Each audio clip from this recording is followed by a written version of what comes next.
financial argument, follow us on YouTube.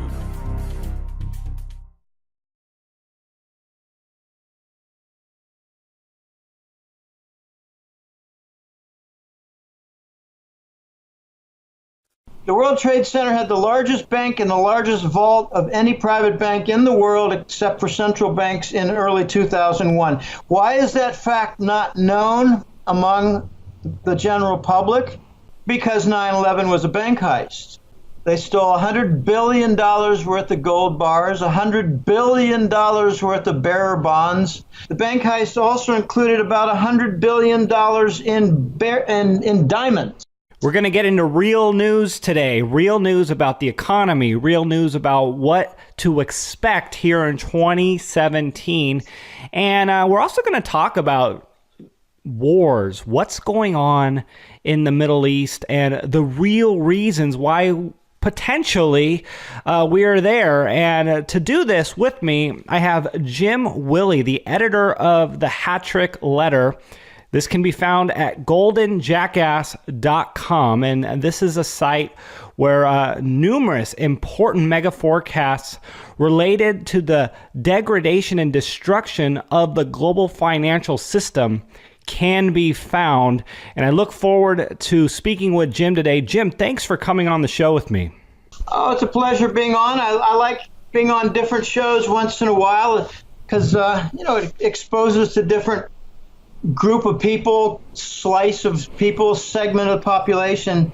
I've actually had a pretty decent focus on not just the war in terms of weaponry, but war in terms of motive, economic and financial. There's almost always an economic financial motive behind a war. And I got a pretty decent grip on the major wars that are going on right now.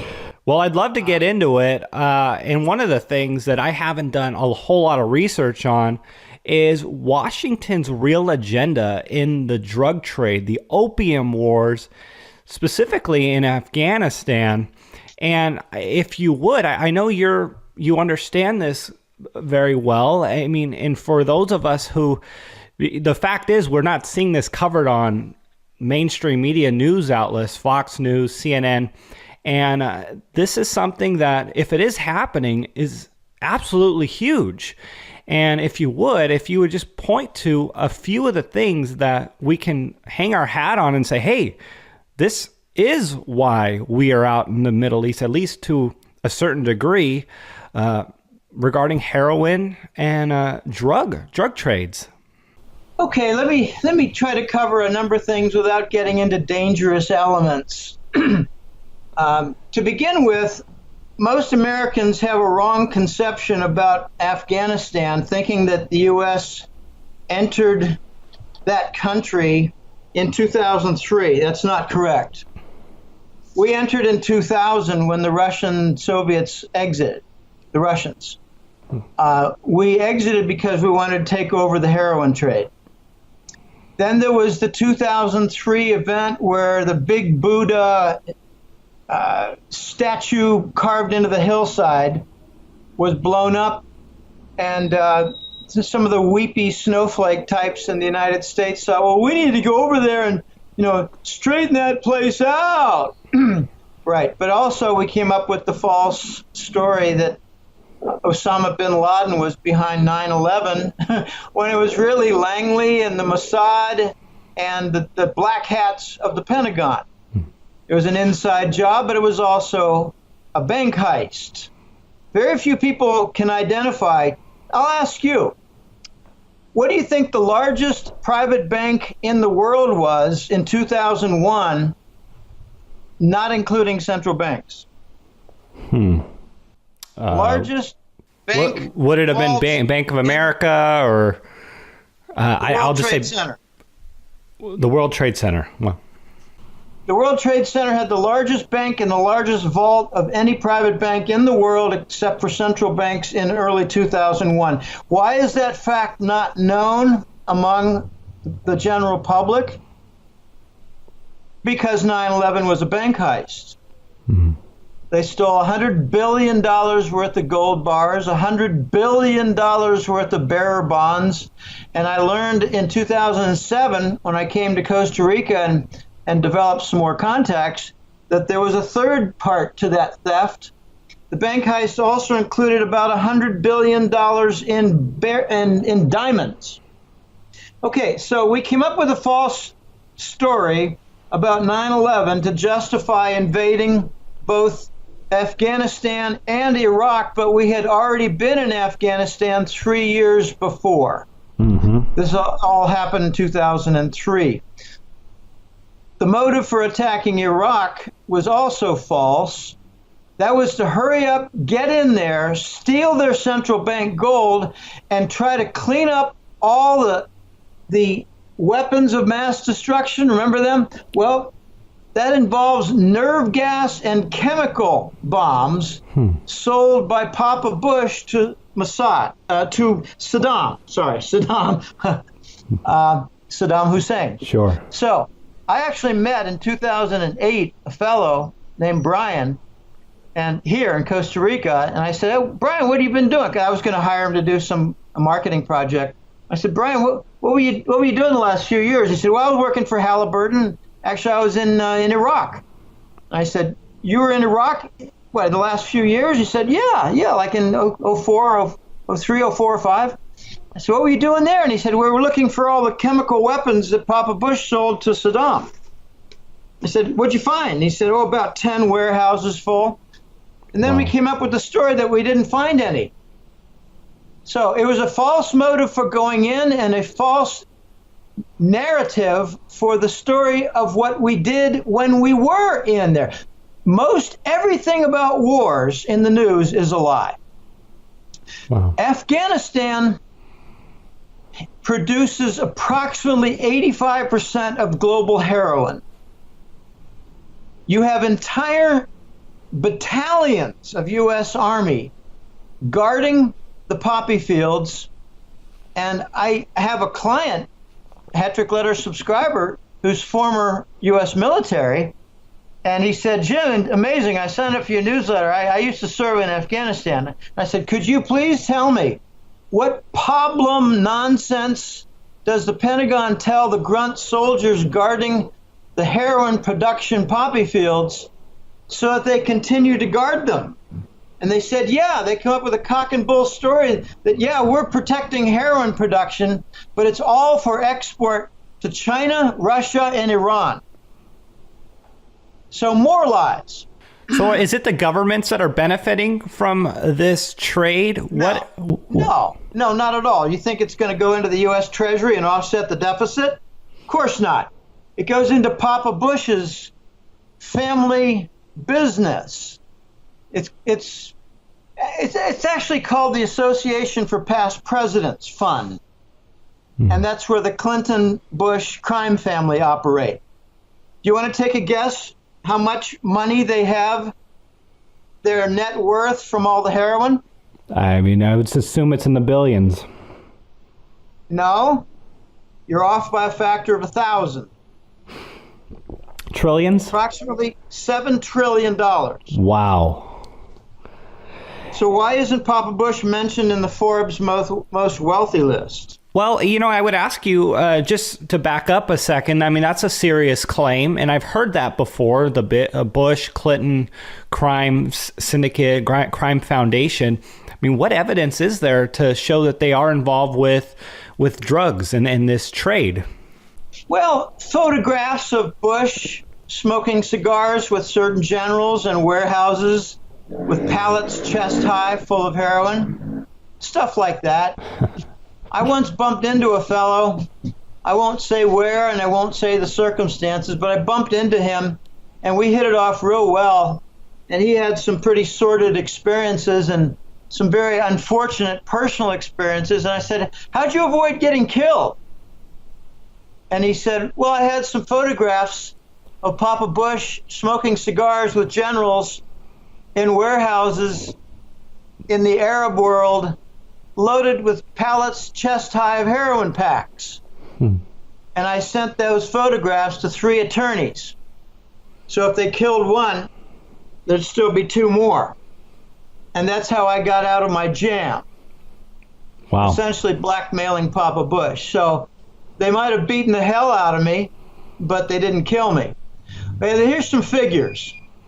It's between 1,300 and 1,500 tons of heroin a year coming out of Afghanistan.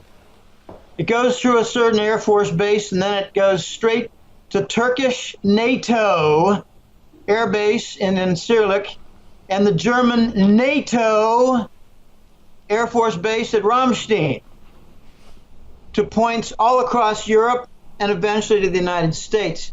The U.S. also gets its heroin and cocaine from the Colombian districts that are all owned by Papa Bush. He owns their entire banking system. The value of this heroin coming out of Afghanistan is somewhere between $800 billion and $1.2 trillion per year. The costs are largely covered by you, the taxpayer, with the military defense budget, the Army grunts guarding the fields, and they're using CIA transport. So again, black bag ops, black bag budgets to move the heroin. One of the stickiest points regarding the failed coup attempt in Turkey several months ago was what's going to happen with all the heroin shipments coming from Afghanistan to points in Europe.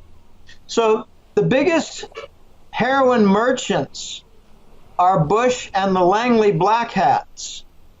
And to give you an idea of the depth of the problem at the U.S. street level, in the year 2000, approximately 7% of heroin in the U.S. streets came from Afghanistan. It has gone from 7% to 70%, while the price has been cut by a factor of 3. And I personally have a young niece who had a heroin overdose a few months ago, and she's not dead. She made it through. And do you think Papa Bush gives a rat's ass or flying backwards shit? No.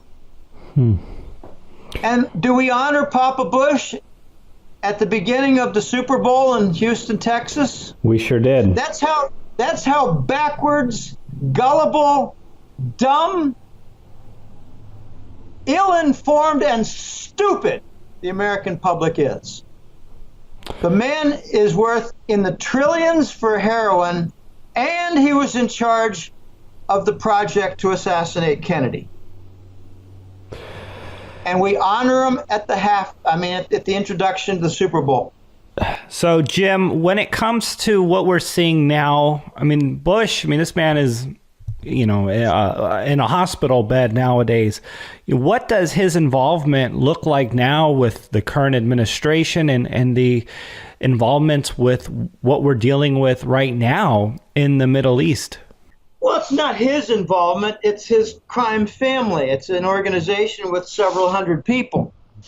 I actually know someone who occasionally talks to their fund managers, and we have interesting talks. I say, whose country's banking system are they buying this month?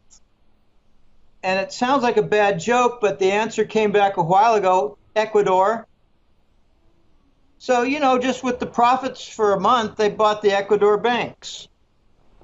This is how far-reaching it is. Wow. Bush personally owns 500,000 acres in Paraguay. And for those people who are, how should I say, gullible and ill-informed enough to believe that Hitler was killed in a bunker in Bavaria, Eagle's Nest, got news for you. Almost, I would say, half of the Argentine adult population is well aware that he lived out his life in Bariloche, Argentina, and just to stick a little knife in the side, Hitler had an annual birthday party in Hawaii because, hey, Hawaii is a nice place.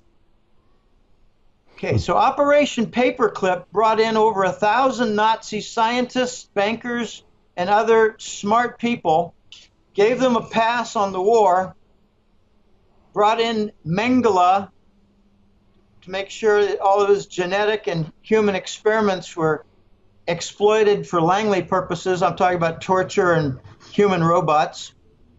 Brought in Werner von Braun, who's the only one really got the publicity. You know, the architect and designer engineer for rocketry and NASA. Brilliant fellow. But there are several hundred more. Very few people know that Wall Street banks were main funding agents for the German Nazis.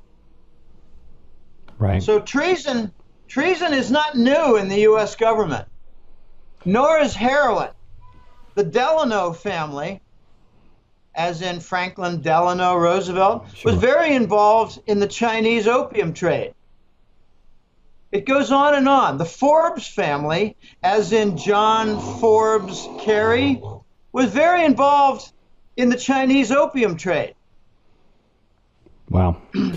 Well, I mean, Drug trade is not new. I mean, these are serious allegations, and I mean, I assume you've followed these things and you've been able to really back it up. And I'd love to get into this. I'm going to go back and do a lot of the research and really try to be in the know on a lot of these things, because this is, oh my gosh, information that would be completely shocking to the average person if they really understood what was going on.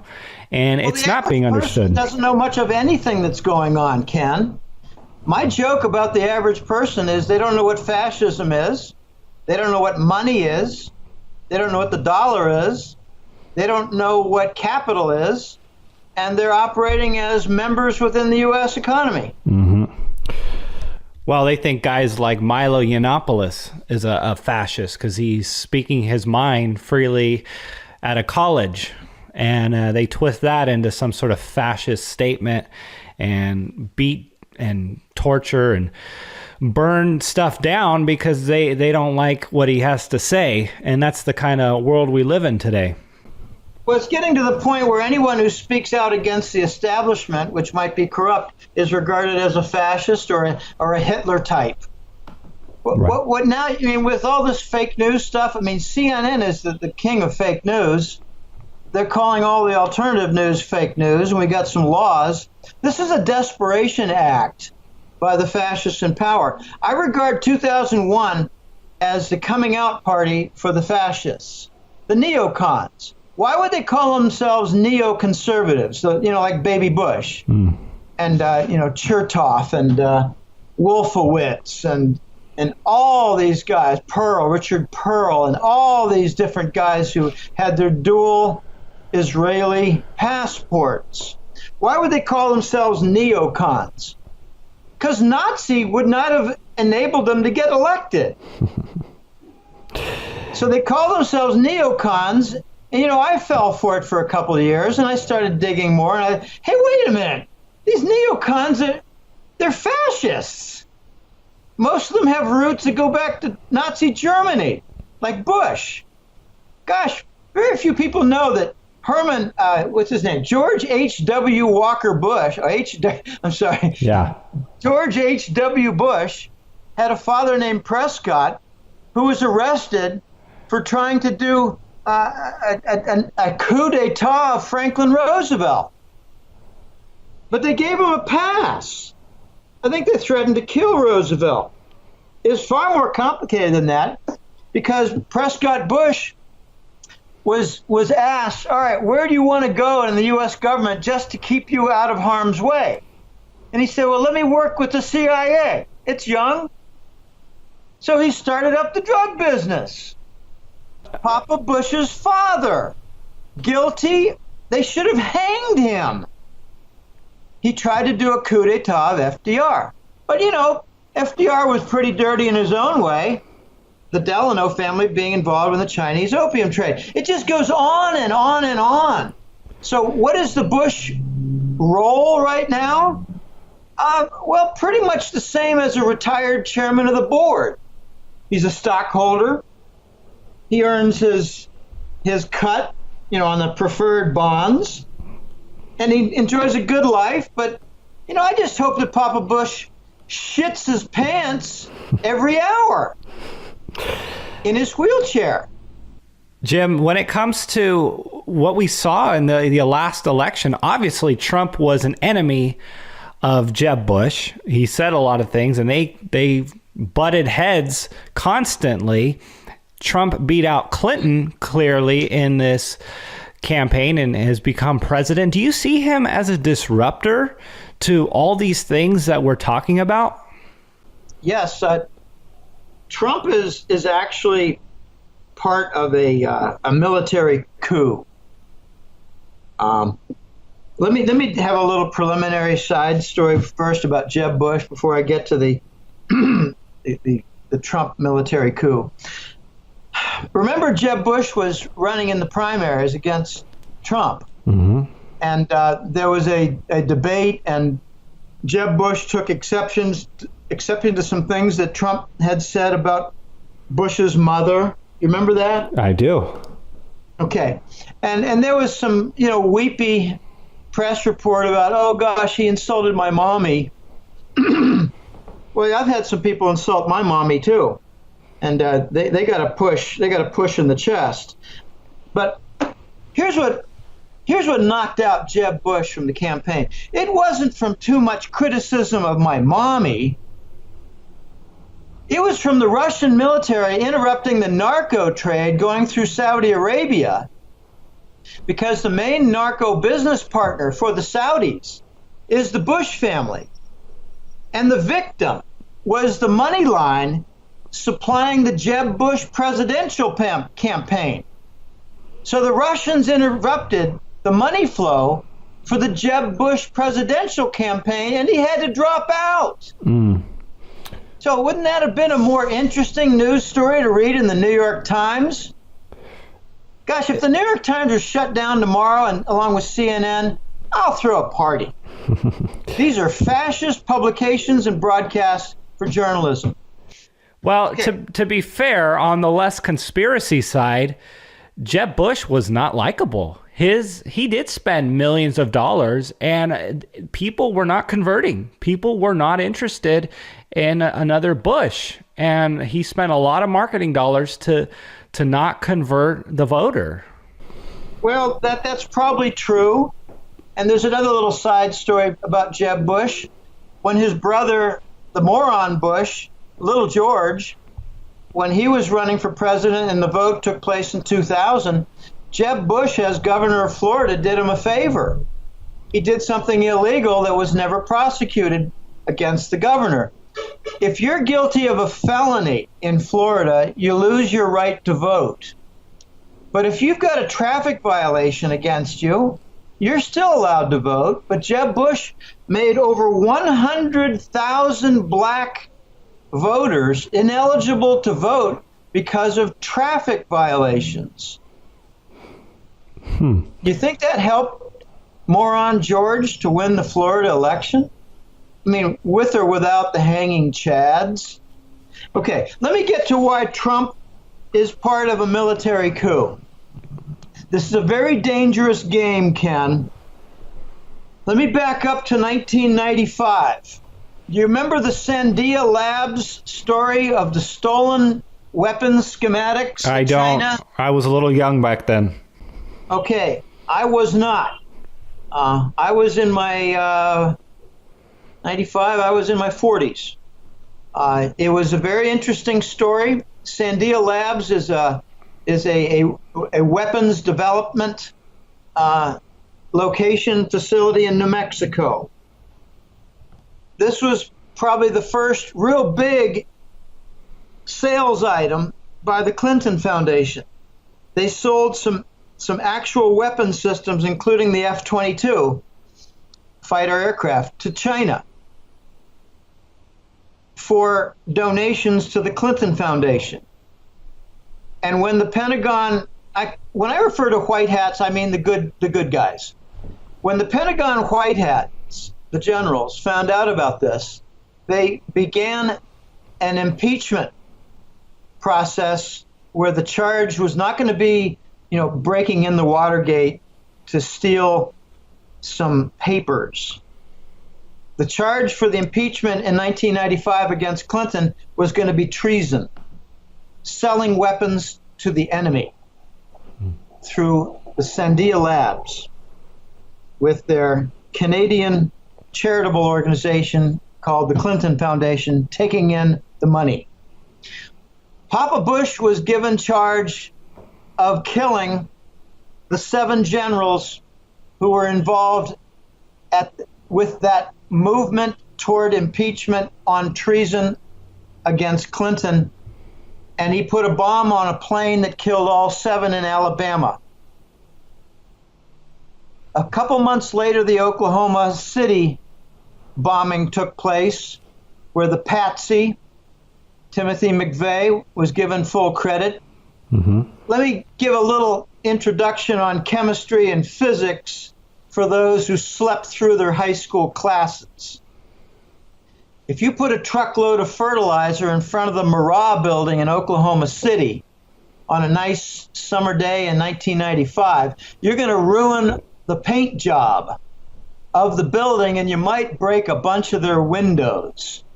But what you saw from that event and that bombing was 1/3 of the face of that entire building blown off with 100 pounds of C-Max, blamed on a dumbass little story of a truckload of fertilizer for the morons in the audience who lapped it up like dog shit. It was a bombing. No, so that begs the question, what was the purpose of blowing up the Oklahoma City federal building called the Murrah building? 2, a distraction from killing 7 generals. And if you look at the archives within the Pentagon, you will see no evidence of that event. It was wiped clean. Furthermore, that Oklahoma City building contained records for Fannie Mae for that whole Arkansas, Texas region. Bush, as president, Papa Bush, and had a home in Houston, Texas. There are offices of Fannie Mae in Houston, Texas to, approve mortgages and the like, set up bonds and, send them to Washington for approval and sale. Arkansas is the home of Clinton. They happen to both be in the same region for the Oklahoma City building, where the Fannie Mae records were destroyed, where Papa Bush and Clinton stole $1.6 trillion through Fannie Mae. So crime, murder, treason, drugs, heroin, it's not new. It's not a new event. The movement in the Pentagon after the killing by Papa Bush of the 7 generals was called America First. Now remember, after that event, Clinton went crazy, firing and forcing into retirement a couple hundred generals. And the issue was this: are you loyal to the narco barons or are you devoted to the Constitution? The loyalists versus the constitutionalists. And if they were loyal to the Constitution, devoted to it, they were fired. And a purge took place that continued with Baby Bush, who got rid of another 150 generals who were devoted to the Constitution. And that movement continued with Obama, who was the 3rd in the line of the neocon fascist presidents. I call it the narco line. All 3 are drug addicts. Clinton, Baby Bush, and Obama are all cocaine addicts. That's why their medical records are not produced to Congress by law. Wow. So Obama continued the firing, and there were approximately 500 generals and admirals who were fired. Remember, they were fired. They weren't killed. They continued to breathe and make phone calls and meet in Idaho, where the America First movement had its annual conference. Do you remember how many times Trump mentioned America First at his inauguration speech? I seem to remember him saying that quite a bit, but I don't know if it was at the inauguration or at other speeches. It was at inauguration, and it was very much intentional. What was he saying? If America First was the Pentagon organization to take back control of the U.S. government and make it a constitutional basis again. Wow. Trump is their champion. Does that explain why 4 generals are on his cabinet? It sure does, actually. A lot of dots being connected here. Do you suppose each one of those generals is a member of America First? I don't know. I pretty much guarantee it. Wow. Okay, so that's what I think about Donald Trump, and he's got a very difficult game going because his primary opponent is not CNN. Those are the mouthpieces. His primary opponent is the Bush family and the black hats in Langley. Okay. Well, he then does have his work cut out for him. Jim, I want to get to something here, which obviously is all connected. You talked about how the Bush family is purchasing, stocks around the world and central banks. I want to get to your thoughts here on this mega trend. What's going on economically, and specifically with the stock market? What do you see happening going into 2017 and 2018 regarding stocks? Is a bet against the market a bet against the establishment? And do you think the establishment is losing ground moving forward here? If you were to make a list of 10 institutions and facilities and markets, the stock market would be number 10 for me. Bottom of the list. Okay. People care about the stock market because they've got 401ks and IRAs. Exactly. And because the Dow is over 20,000, they remain asleep like, low IQ dogs who don't follow what's going on with the dollar, with the banking system, with international rules, with new non-dollar platforms. They remain asleep to all these important concepts because their stock account is lifted by illicit means from the Federal Reserve and Wall Street banks with phony money. Okay, so what's the trend then? I don't really care about the stock market, Ken. Okay. I don't really care about it. I hardly ever talk about it in my newsletter, and it's not really important except as the opium to keep the American public asleep. Then what do you see as where do you see things headed? What is the big trend? I mean, where is this culminating here that you're forecasting, going into the end of this decade and into, to the 2020s? Where are we headed? We're headed to a world where the dollar is not the global currency reserve, where the dollar is going to lose its valued privilege. And again, I'm speaking mostly to people who don't know what even that means. And I like to try to help people along. When I say the dollar's going to lose its global currency reserve and its global standard status, I need to explain that because Americans don't know what it means. I think 90 out of 100 people don't know what it means. Sure. The first thing it means is a country like, say, South Korea, they might have a couple of $100 billion worth of treasury bonds from all their export trade. They never converted the dollars into local currency. They kept it all in terms of treasury bonds in dollar form, and it's used now as the basis and asset foundation for their banking system. It is their global currency reserve serving as the foundation and core for their banking system. That's one side of what the global currency reserve means. The other side is, well, if a country like, say, Saudi Arabia sells a few tankers worth of oil, they're paid in treasury bills. They're paid in dollars.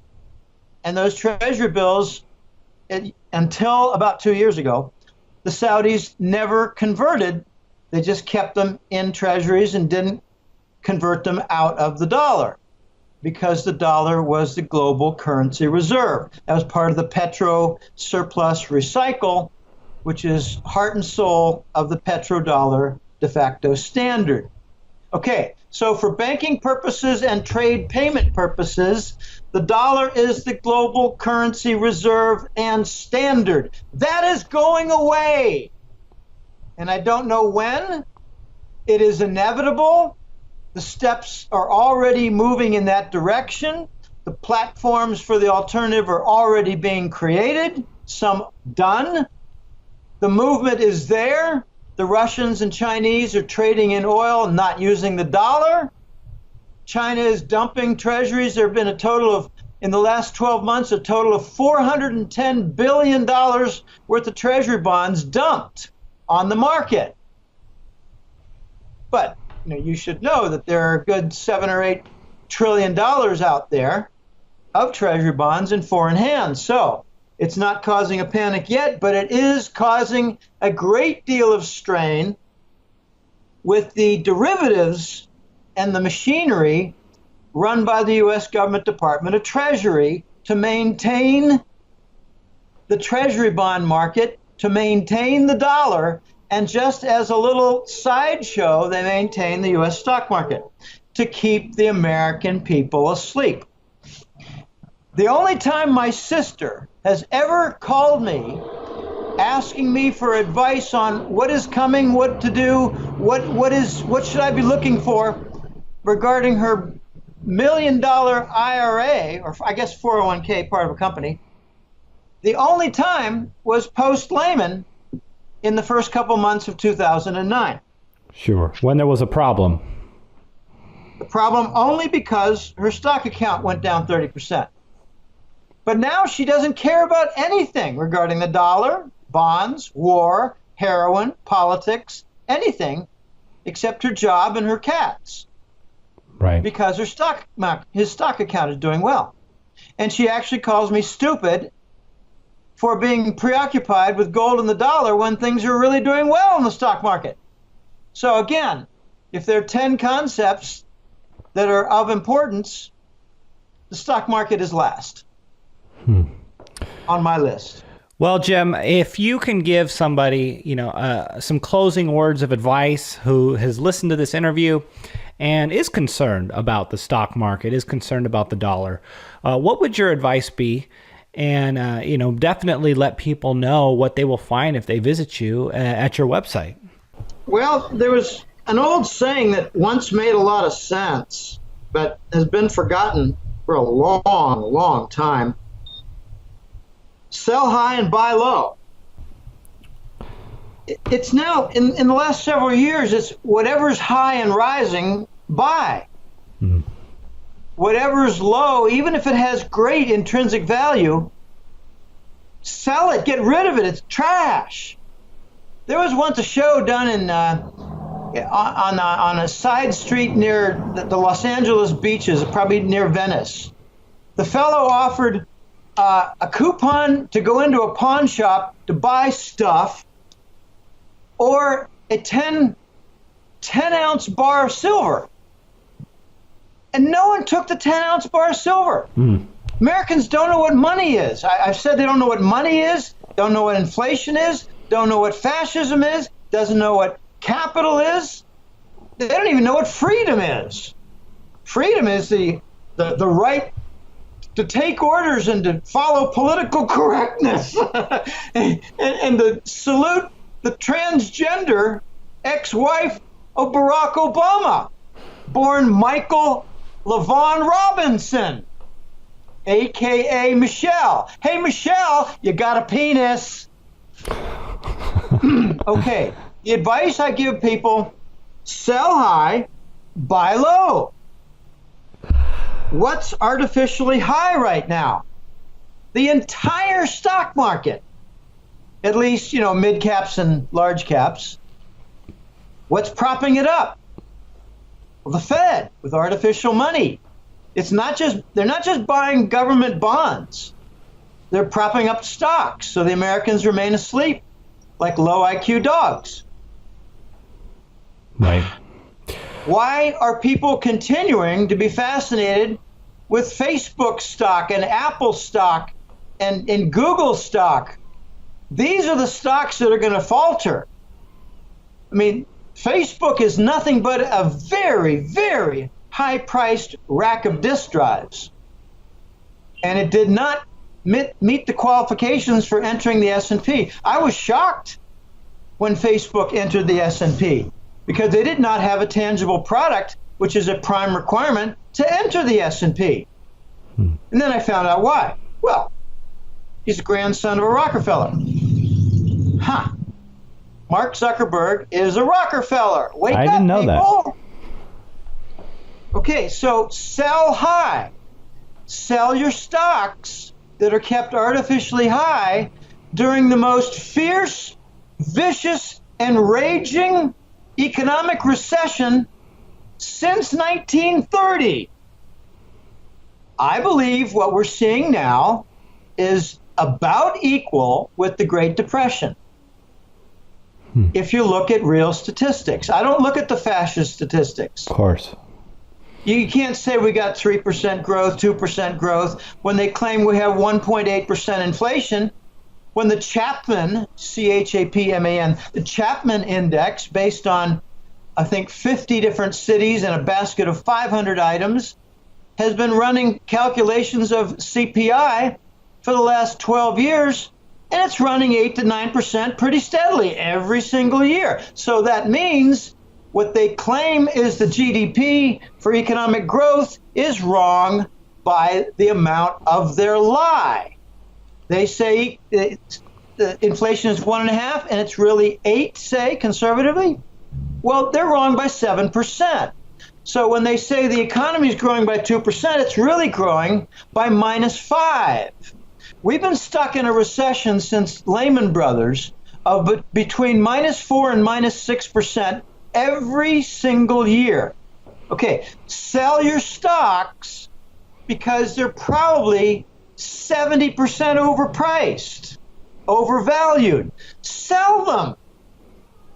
Buy low. What's kept low? Gold, silver. Does anybody who's listening, I guarantee there's some, but I think it's an extreme minority. Does anybody listening have the awareness that when it comes to the actual gold sitting in the COMEX and other vaults for sale, the gold has approximately 300 different claims for that single ounce? 300 times as many demand items as the supply item. Wow. Yeah, no, we do cover that, and it's amazing. Yeah, and silver is something like 70 or 80 or 90 to 1. Okay, so that means the price for gold and silver are both ridiculously artificially low. So sell your stocks and buy gold and silver. Okay, let me tell you a quick couple stories about gold and what the actual price is. I pay absolutely no attention to the COMEX price.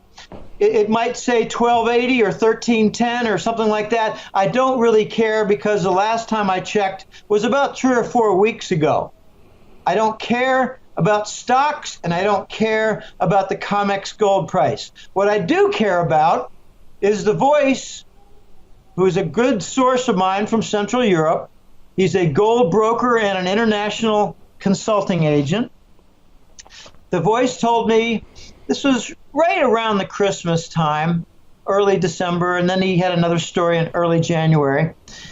He said, Jim, there was a sale that I was aware of.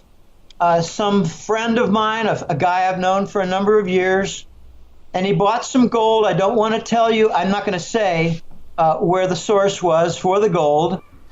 And he sent me a picture of a bin. It was like a little mining rail car.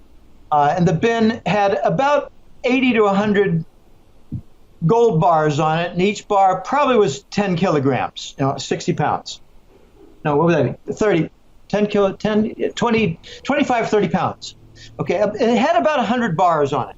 Okay, the bin. And he said that entire bin was sold recently, and the price per ounce of gold was $2,100. Wow. And I said, sounds like it was a sale for around $100 million. And he said, yeah, give or take, yeah, $100 million. So he said, Jim, the price of gold is not $1,300. It's $800 more. So we're talking about something like 60% price premium on the official gold price to buy a large lot of gold.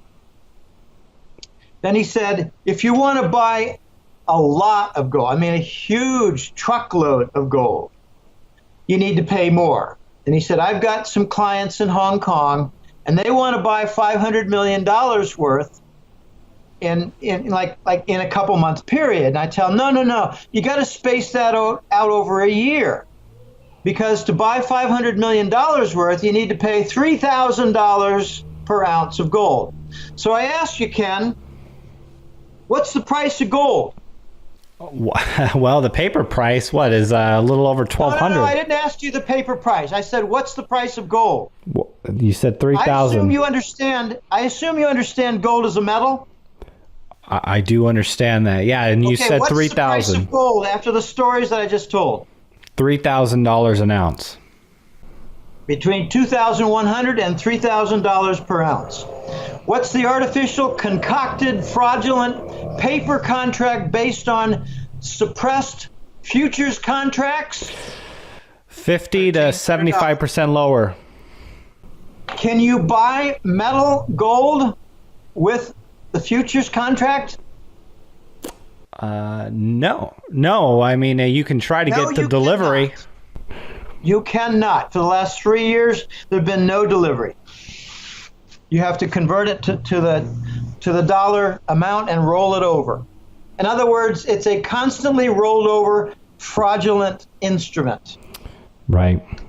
The silver price has similar premiums of 100%. So what I'm saying is the silver price is between $30 and $35 an ounce. Okay, here's where it gets a little humorous, but real world. If you go to a dealer, just find the biggest dealer you can find in say, St. Louis or Dallas.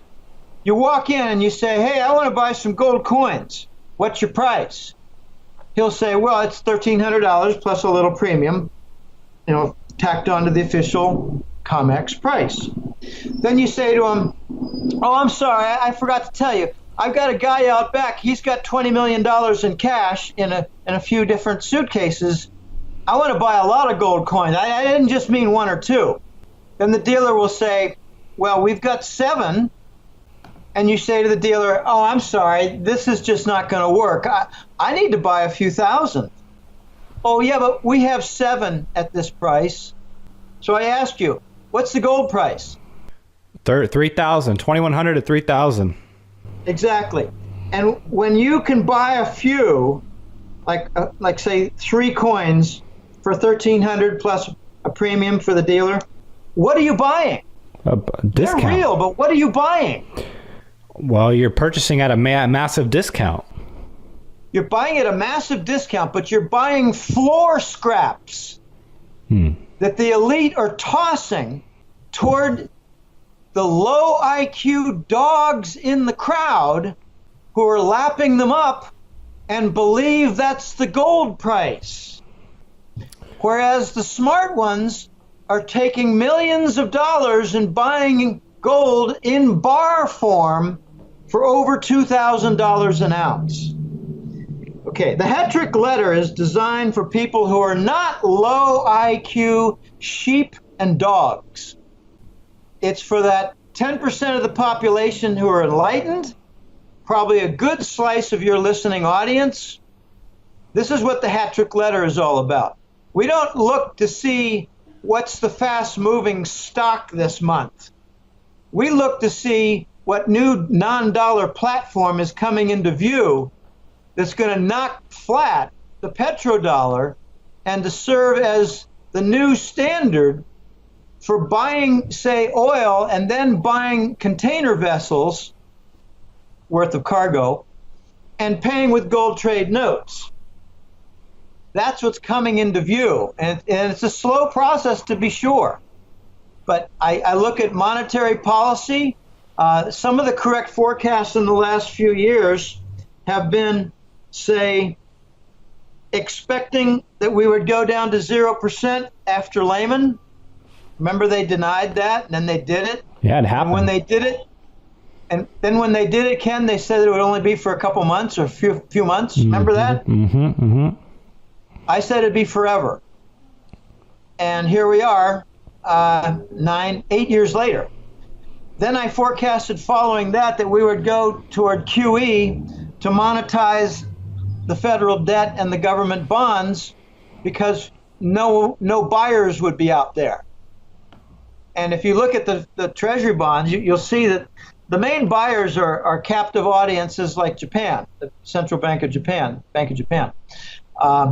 So remember when they came out with QE, the bond monetization program, bond purchase program, they said that it would not include stocks and it would only be temporary. I said that it would be forever, and I really didn't delve into whether it would cover stocks, but later I said, well, obviously it would because that's what's pumping up the stock market. It was an after-the-fact observation rather than a forecast. I made other calls, like here's an interesting one. In December of 15, the Fed claimed that they had a 0.25% interest rate hike. They did not. Look at the effective Fed funds contract, and it showed like 7 basis points, not 25. And it's still not showing the 25. What they did was they increased the rate on a reverse repo, which is an exotic sort of thing. But what it does effectively is it takes cash from the big Wall Street banks and it replaces that cash with treasury bonds, which the Fed gives permission to the banks to leverage in ways that they've never done before so that they can continue to buy some more treasury bonds and leverage up like the Fed is leveraged up. The leverage at the Fed is massive. It's like 50 to 1, 60 to 1 or more for their actual assets versus their treasury bond ownership. In other words, they're using a lot of fake money to leverage up the bond market. So sell your bonds. They're using fake money to prop up the bonds and fake money to prop up stocks. Sell both and buy coins and bars for gold and silver, because when the dollar loses its global currency reserve status, gold and silver may be among the very few asset classes that do well and survive. Wow. Here's my most intriguing, weird forecast, Ken. I love telling this story. I hope we're not going extra long here. Probably a little bit. No worries. We got a couple more minutes. Okay. In 2011, The Voice told me, sorry, Jim, I've been talking for 2 years about Nuremberg banker trials for extreme trillion-dollar fraud and financing of war with narco money. It's just not going to happen. We're not going to have any banker trials. We're not going to have any justice at all with the big bankers. Instead, we're going to get them scrambling to survive, and maybe some of them will lose a good deal of their wealth. And I piped in, I would think some are going to get killed, wouldn't you? And he said, probably. But that's another story for another day. So I put together a theory. And the theory went like this. This was, remember, 2011. This is before any bankers were killed. I said, here's how I think it's going to happen, Mr. Voice. He has a name. I'm not going to tell him the name or his nationality. He's a man from Europe. I said, here's how I think it's going to go. You have the vice presidents, you have the board members, you have the higher levels, you have the directors. They're all high level within a bank. And then you have the very low level, and by the way, the high level, they know exactly what's going on. They know, for instance, that in overnight bank transfers, they do occasionally use a heroin pack that weighs 10 kilograms and is worth very close to what a bar of gold is worth. They are aware of that.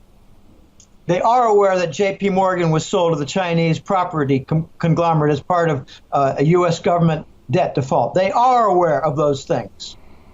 But the lowest level people like tellers and, bank branch manager, loan officers, whatever, they don't know anything. They don't even know that the mortgage rates are based, for the 30-year mortgage, are based on the 10-year bond and not the 30-year. They don't know anything. They're dumb. They just don't even know their own business. They just show up to work and collect a paycheck and make sure things get done. I've gone to 5 different banks in the 90s asking them, how do you base your rate? What is it based on for the 30-year mortgage? Every one of them said the 30-year bond. Every one of them was wrong. It's the 10-year. They roll it over. They roll the risk every 10 years. Okay. Where was I going with this? Oh, yeah, here's the forecast. I said that the middle-level bankers are at risk. They know too much, but they're not high enough ranked. So they're going to be murdered.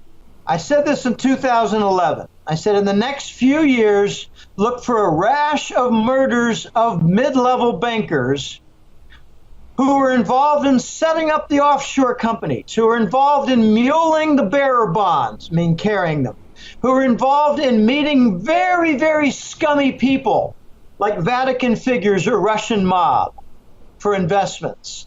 And these people know too much, but they're not going to be protected.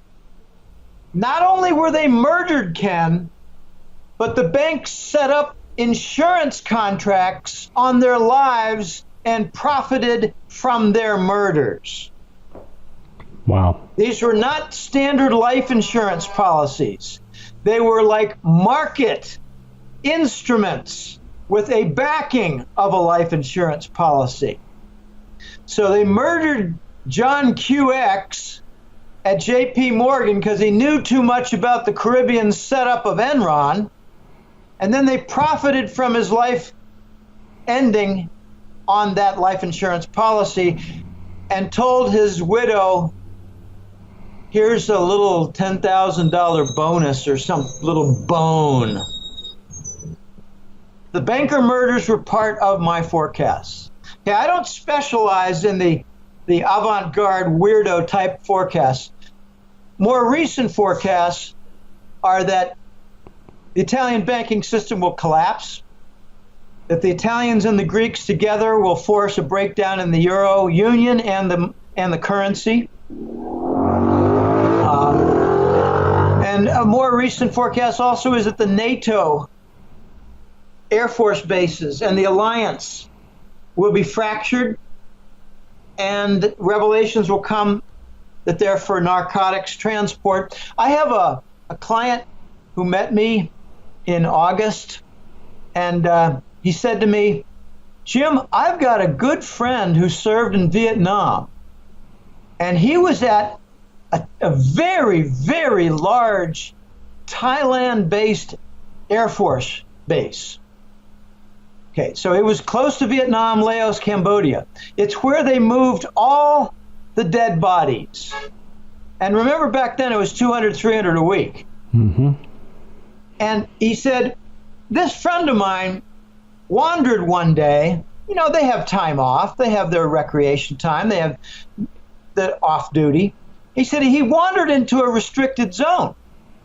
And he was met by a major, not a private MP. He was met by a major who said, hey, cadet, or hey, sergeant, or grunt, or whatever you are. Hey, grunt, turn around, get out of here. This is a restricted zone. And the guy said, restricted for what?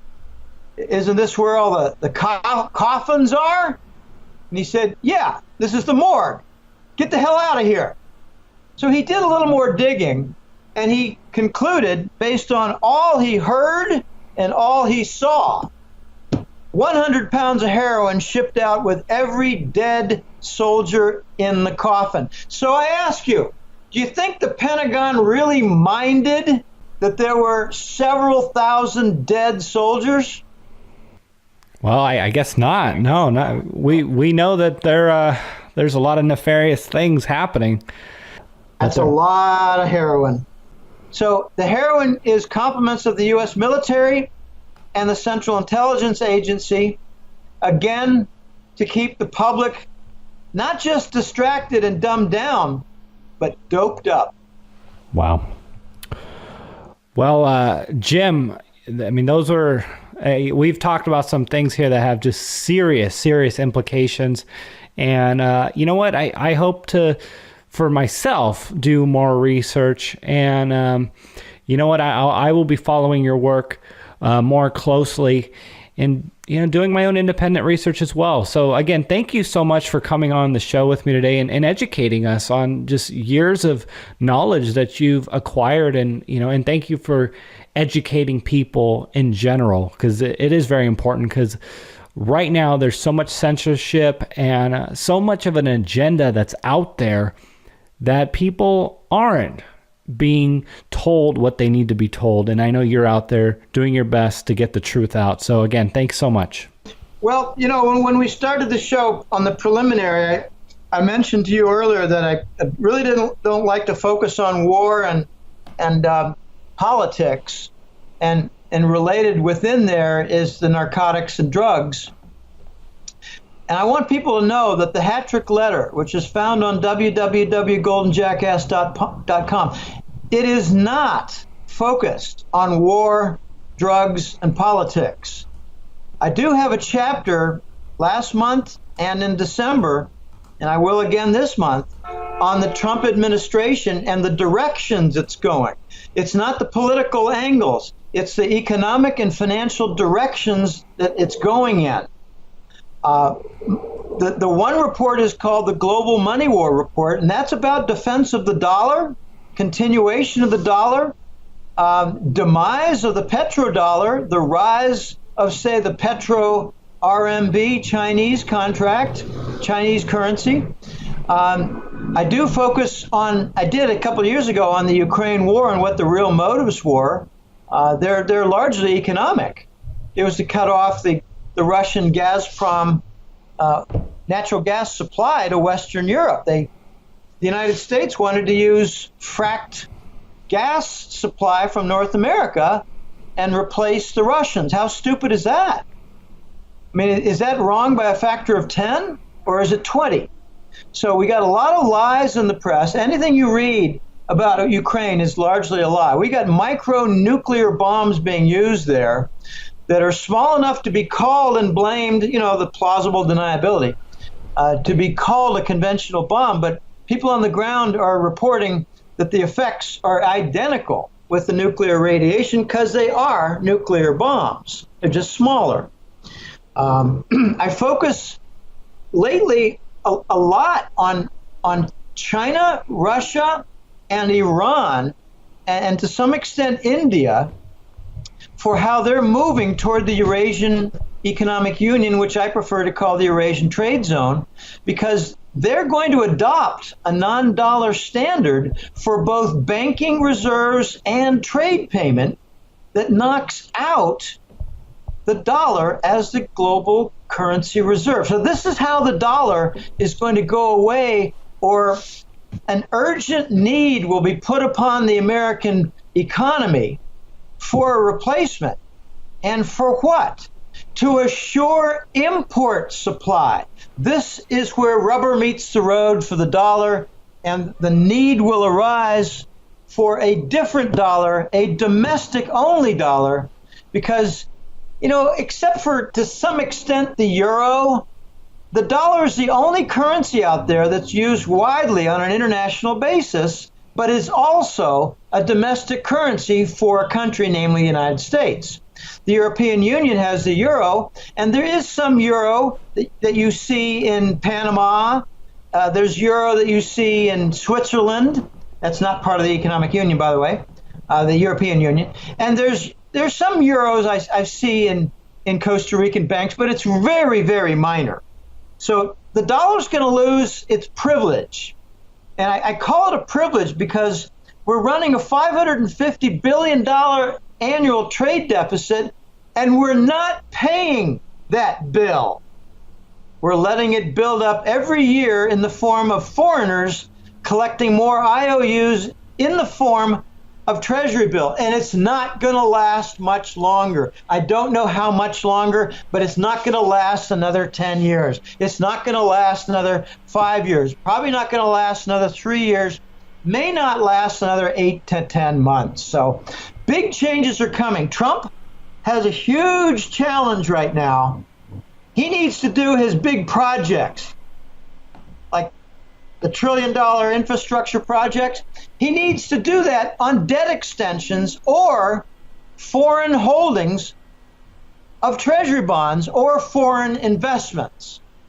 And we got the $1 trillion promise from the Japanese, where the tool, again, U.S. government tool running another country, Shinzo Abe in Japan, he has pledged $1 trillion from their pension fund.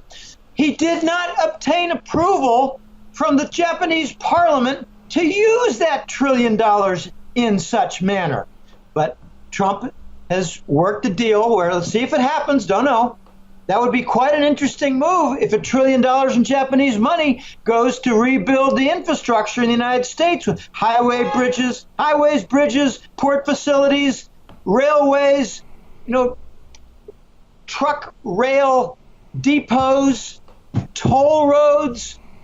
Oh boy. So we got a big challenge with Trump to continue in his economic revitalization plan before the new dollar's introduced. So he's running out of time, and I don't know how he's going to pull it off. The foreign money is a great concept. We'll see how far it goes. I don't know. But what I'd like to see Trump do is start an initiative where 50,000 new companies are created per year with tax breaks and property tax breaks, income tax breaks with the federal government, income tax breaks and property tax breaks.